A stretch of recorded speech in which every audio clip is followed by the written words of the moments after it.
All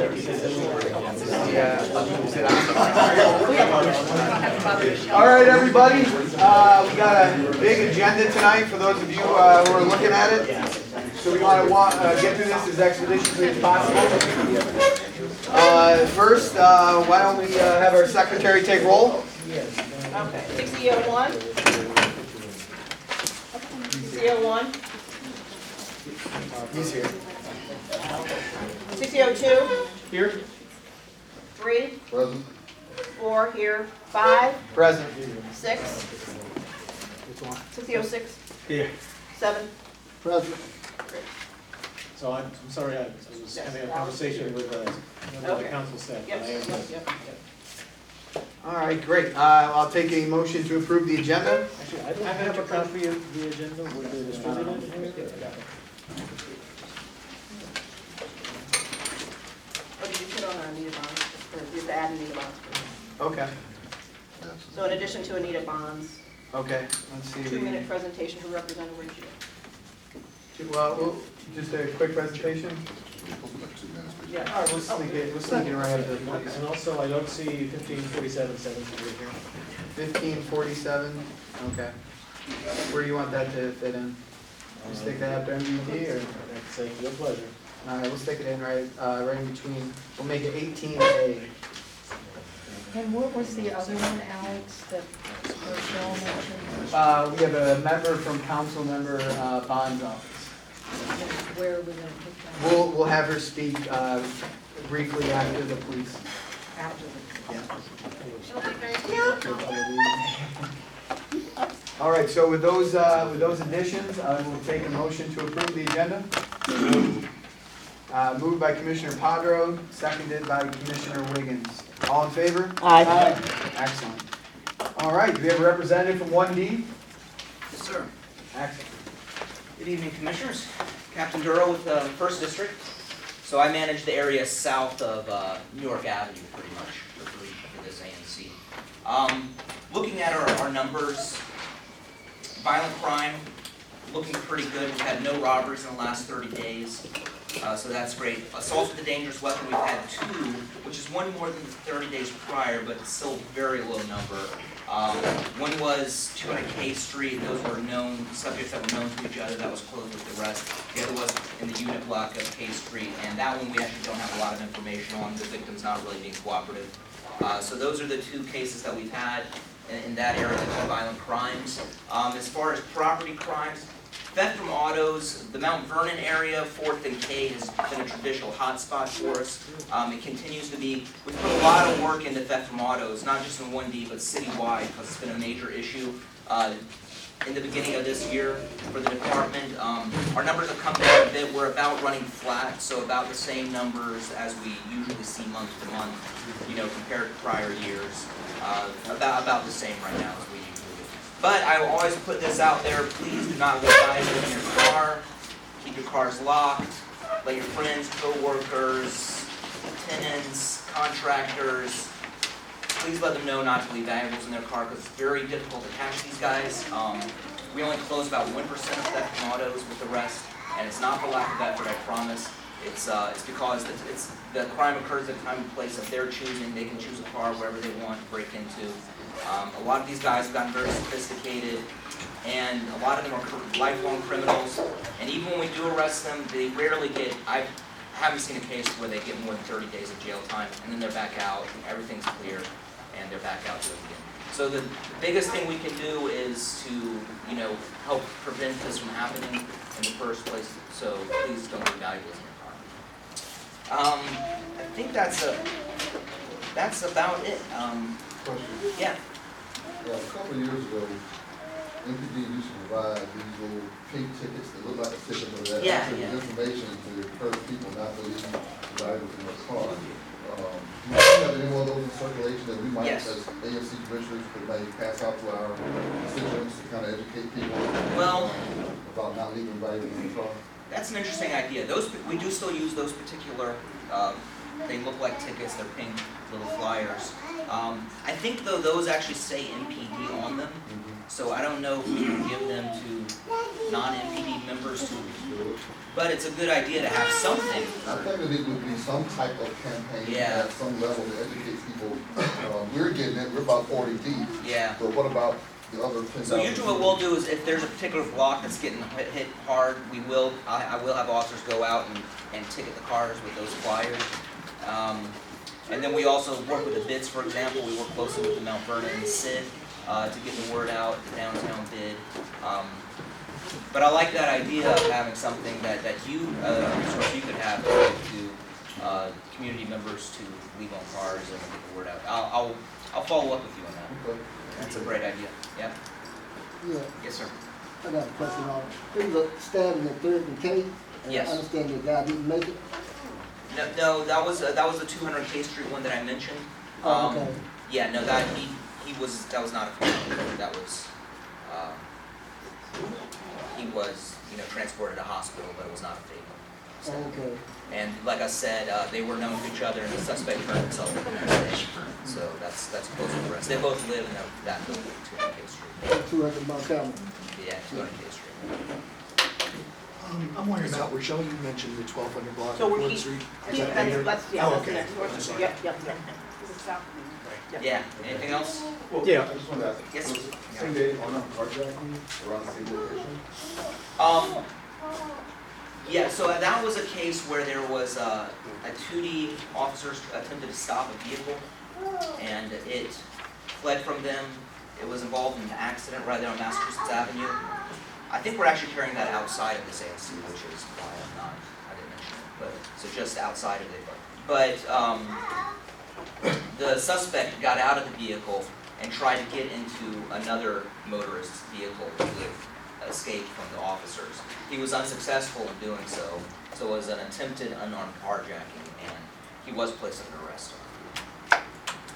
Yes, sir. An alley on New York Avenue, between North Cap, New York Avenue, the alley come off M Street, which is a one-way, Yes. one-way, Yes. but it's a two-way. Summertime, a lot of kids out there. Yeah. And Townhouse security kicking the kids off the property and then the alley. So when the cars come off New York Avenue, take the shortcut, they speeding through there because Yeah. there's nothing to slow them down. Okay, yeah, that alley, I mean, hopefully you've noticed some police presence back there. Yeah, Because I've seen it. we had the light tower there for most of the month. Right. We know that there was increased activity in that alley. We, of course, are always concerned about violent crime. Right. Tyler House security is very, and we encourage this, proactive in making sure that non-residents are not congregating on their property. Right. So the juveniles you speak of, hopefully they're not too young and not It's mixed. unaccompanied. Because the summertime. Yeah, but I'm assuming they're not residents if they're being asked to leave the property. Well, what it is, they play in the alley now. Yeah, Through the stuff, playground not access to them, so they're in the alley, around right at the bottom when you go off North Okay. Capitol. But the cars, if you're not living in the area, you don't know. You'll come off New York Avenue and make that turn. And it's a Yeah. one way, it's supposed to be going out towards New York Avenue, not in from New York Avenue to take a shortcut. yeah, I know that the one-way thing in that alley has been something that we've discussed in our walks with the other city agencies and the mayor's office. I think the signage still needs to be improved, right? So I need to follow up to see where we are with that. Okay. I really haven't had, this is the first time I've gotten a report of speeding though. You think they're speeding through Oh, they there do. in a Yeah. dangerous manner? Yes, Okay. it is. I can talk to my guys that are out there every day and talk to them about it, follow up on that, but I think getting the signage improved would be necessary for us to do any strict enforcement of that one-way, violation, because, They do have to do not enter sign coming in. yeah, but it's not really, It's not visible. I'm telling you, I got you. I've driven there I drove through there a long time before I ever noticed or anyone ever told me that there was do not enter signs there. So, in my personal experience, it's inadequate signings. But again, this is something we've talked to DDOT about in our walks, so we probably just need to follow up on it. Yeah. And Councilman Allen's office as well. Yes, ma'am. You understand a few months ago someone was arrested for the chronic theft that we've been experiencing Yeah. in the Triangle. Since then, has Have any other bike thefts chronically so been observed? Not to the extent that he was. I honestly have to go and check to see if, I know our thefts are down significantly in the area. We might have had a couple of bike thefts, but not to the degree that he was. I mean, he was really hitting us almost every day, us and also over into 2D and 3D and the whole downtown area. This was generally, he would go into parking garages, he had a handheld grinder and would grind through the box, grind through, cages and steal one or two bikes, just walk out. And it actually took us a long time to catch him, in my opinion, unfortunately. So he had we ended up charging him with dozens of cases, dozens of cases. So that was a good arrest to finally make. But bike thefts are always a problem. So another thing we've talked about is securing your apartment buildings downtown. Thieves love to get into these apartment buildings, parking garages, and just kind of steal whatever they want. Because honestly, once they're inside your building or parking garage, we don't see them. We don't patrol inside buildings or parking garages, so they're just kind of on their own and they're taking whatever they can. So be careful who calls you in. When you're driving into parking garages, when you're going into buildings, they're calling you in. Confront them if you're comfortable, or call us if you're not. You be smart, be safe. Yeah. And what's the status of that person?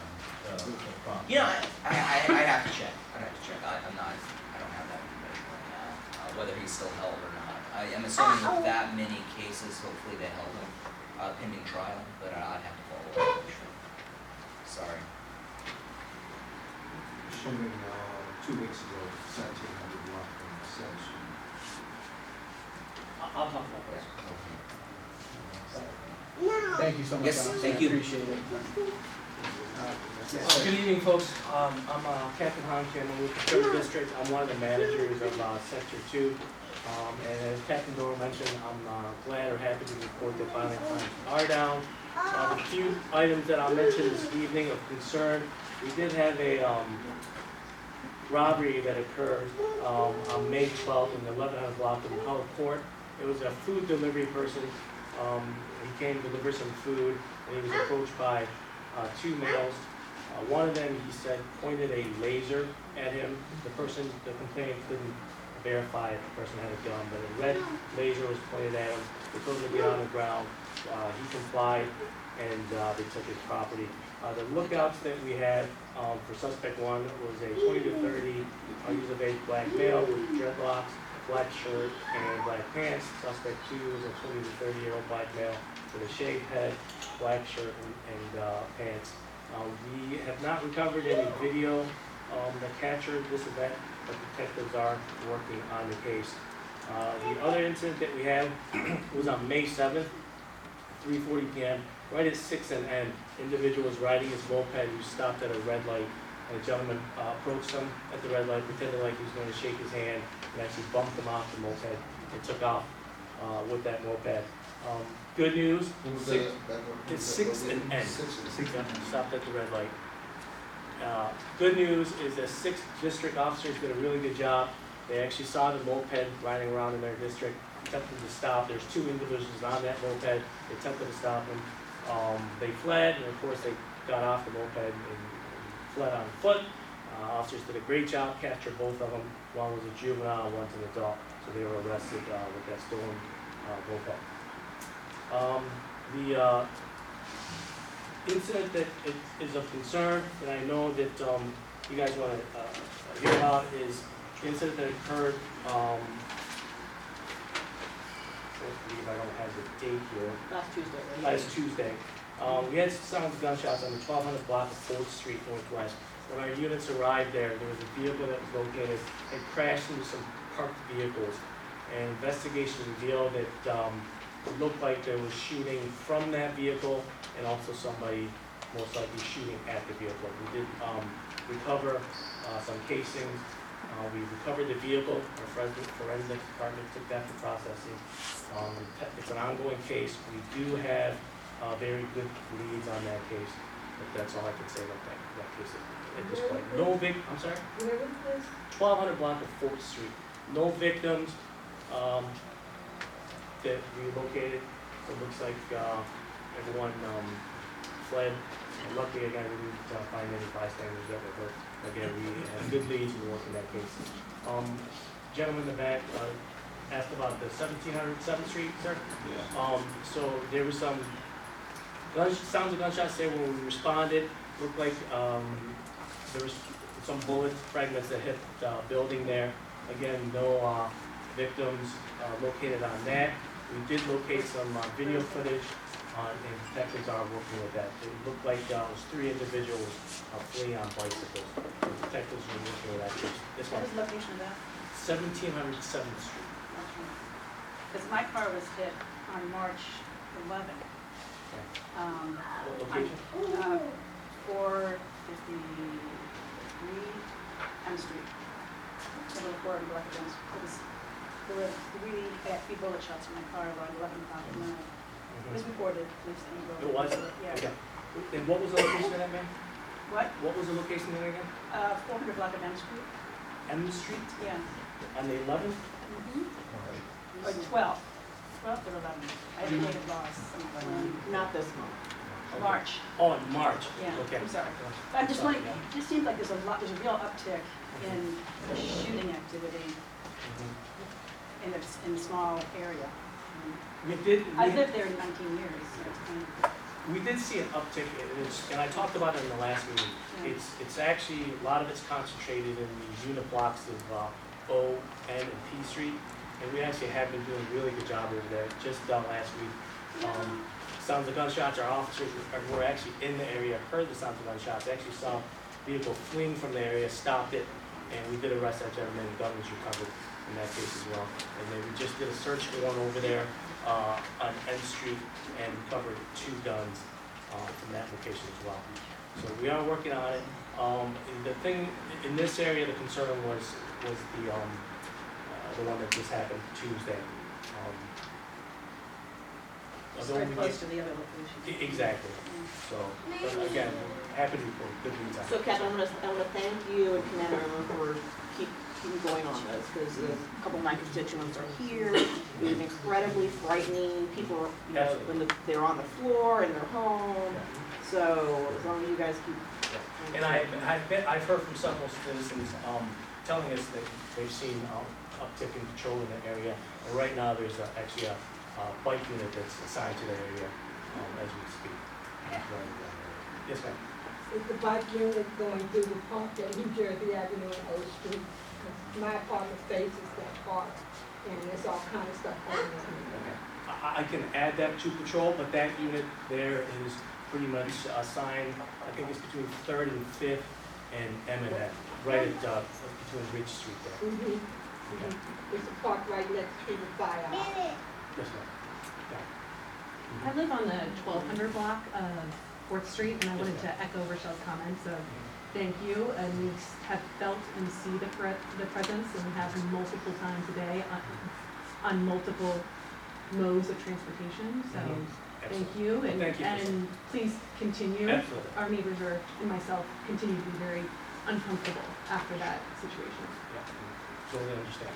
And one of the good things, you guys have really good officers in PSA 308 here, and one of the officers, Officer Lima Yarni, he actually got a program together.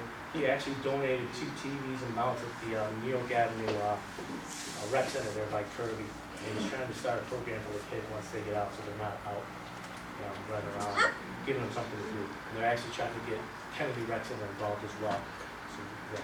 So as I always have to say every month, do not forget my Kirby Morgan Street constituents, because when I was over there the other night and, oh, I know, I saw the other officer. Yeah. There was the bonfire, crazy thing happening on the little New York Avenue, and I was like, I can't. Yeah, Officer Cassius, he's down there all the time.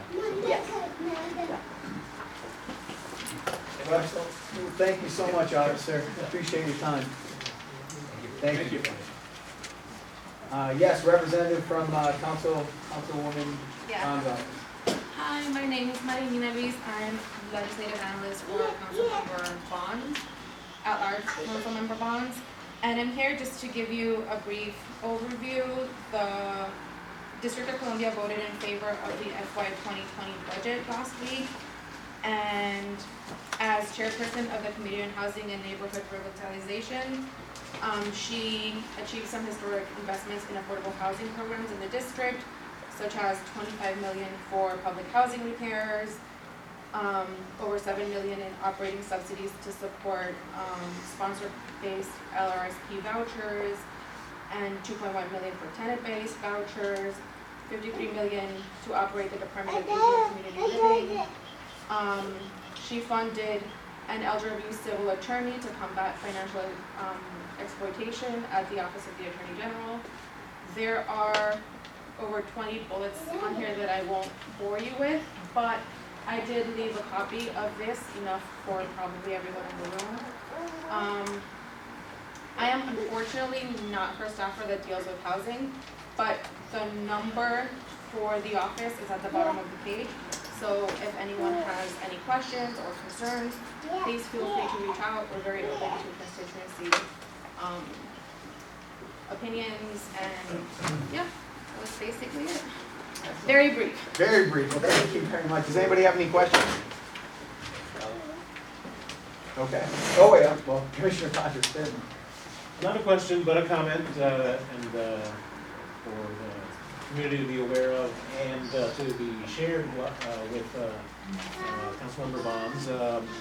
Me was very disappointed that after several meetings with the council member, that she assured us that she would be supporting Shaw Middle School's reestablishment at the old Shaw Junior High School location, in 3 separate locations right before council votes, where she assured me personally, as well as other members of the council, that she was going to be voting in support of the reestablishment of the school at that location. She instead changed her vote on 3 separate occasions, even once following having stated on the dais that she was voting to support the reestablishment of the Shaw Middle School at the old Shaw Junior High School location, and instead voted to replace it with a new Banneker High School that did not have to be moved from Maple Street. So quite simply, to my colleagues, to the committee, and to Councilmember staff, Councilmember Bonds is not to be trusted. She is a liar, and she does not support our community. I'm gonna feel a need to argue that point. My intention was not to have a debate with you or anyone here, but in defense of Councilmember Bonds, there was information that got to the council member right before the very last vote, where DCPS and the DCPS architects showed the possibility for co-location, which was something that she had advocated for at the very beginning of this issue. She spoke to the Banneker principal. The Banneker kids came to our office and spoke to us and said that they were in favor of co-location. So did the Banneker teachers. And that, the way the architect framed the 2 schools in the Shaw space, they both fit. They both had enough space to fit a middle school separated from the Banneker school, but both within the same block. So that was the reason for her vote. It wasn't on a whim, it wasn't a lie, it was due to last minute information. But as constituents, if you disagree with this, our office is still open to your critique via email, or if you want to meet with our constituent person. I would hope that it's done respectfully, because that's the only way that there can be conversation and collaboration. So, yeah, thank you. So with all due respect, I stand by my statements. Perhaps you can bring Commissioner Padres' statements to Councilwoman Bonds. I'll convey the message, Thank you. like his message, and if anybody else has a specific opinion on it. There's also the number for the office at the bottom of that page, so feel free to express yourselves. We're there to listen. Thanks. We'll feel free to express ourselves at the next meeting. Thank you very much. All right, up next, we have a special guest. Yes, Gerard Brown, the program manager for rodent and vector control, to discuss some of the issues we've seen at Fifth and M Street. And Mr. May. And Mr. Yep. Oh, and I'm here as well. And what's your? So this is concerning my area. We have had quite the uptick in rats, to say the least. All my folk that are here right by Fifth and M, right? Thank you for coming out. Yeah. Oh, you're not even at Fifth and M, and there's a rat. Okay. So basically, all of 6004. There we go. So it has been quite horrible, and it's it's now summertime, so we don't want it to get worse. I know that both your ratings have been out there, so if you would explain what you both agencies have done, and then my constituents, of course, will have questions. So. Okay, Fifth and O. M. M. Okay, we went there and we made it, but let me give you a little information. It's not just Fifth and O. It's everywhere. Yes. In the past 2 years, we had a 55% increase in rats in the city. In the city. And we know why. Increase in population. We had 25% food establishments opened in the last 2 years. You know, the mild winter over the last decade. All those things contribute to the increase. So you know, not only knowing about it, doing something about it. The mayor gave us an enhancement in our budget, allowed us to hire new staff, get new equipment. We have a pilot program going on there. Y'all might have heard about it. Sterilization for the rats. Is it working? Too early to tell. My fingers crossed. It's too early to tell. So all these things are happening now. You know, we revising our regulations so we can do more enforcement along with DPW.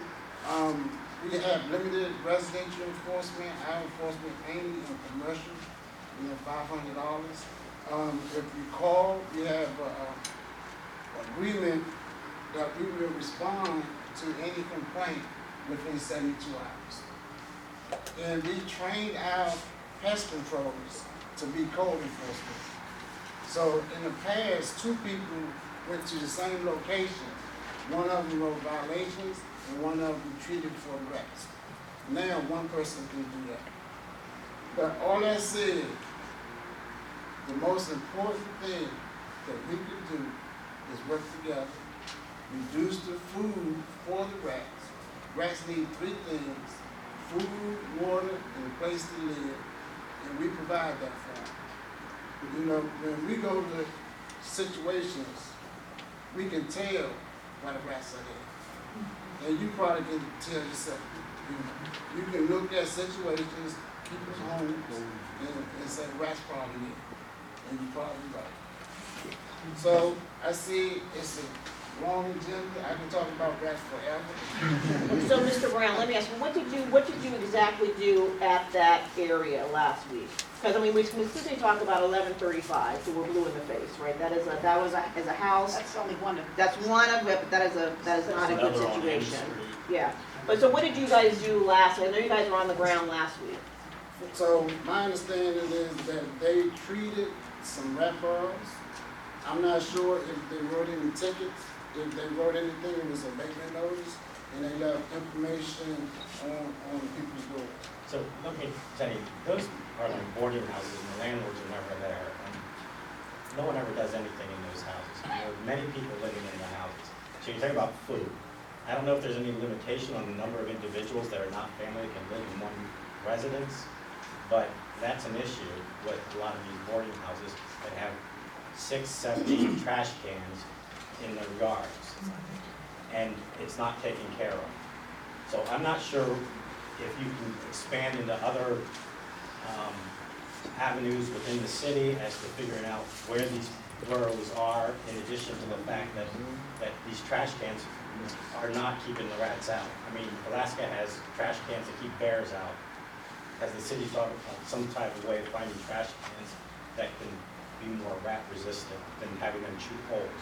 If you walk all around the neighborhood, every single city department trash can has holes burrowed into them from the rats.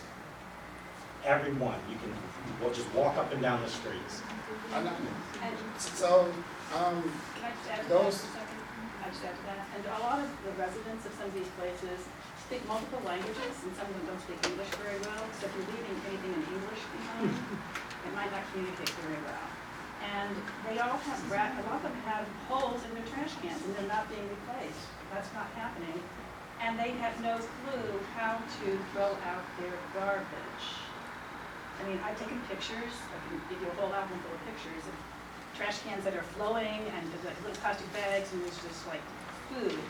And it's next to, and then it's next to a vacant house. So on M Street, or next to the liquor store, we have a vacant house that's been vacant for like 15 years, forever.